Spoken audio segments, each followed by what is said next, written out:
Salava kapı var menin elimde. Salam. Ağazan müşteri geldi soňa kömek edäýdi. He, dur var ya.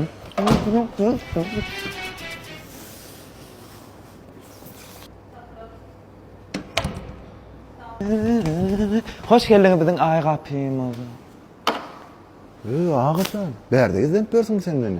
Dost iş bilen işin durmuş ara araştırmayla gayrada. Yoň adamlar kidayı diýen meni gapy aýyp başlady.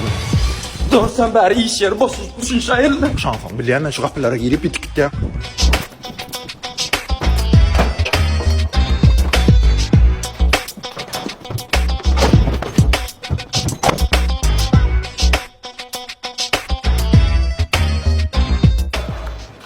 Ay oğlan, biz ay kapılamızı 5 ay Karaşan'da hem berýär.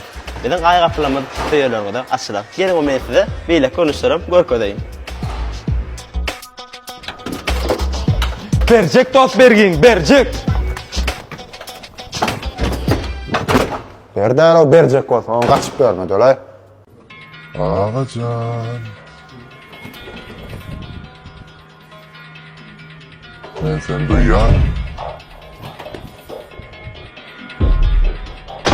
Niye ağaçlar mıydı? Ha, ne sen nirdi?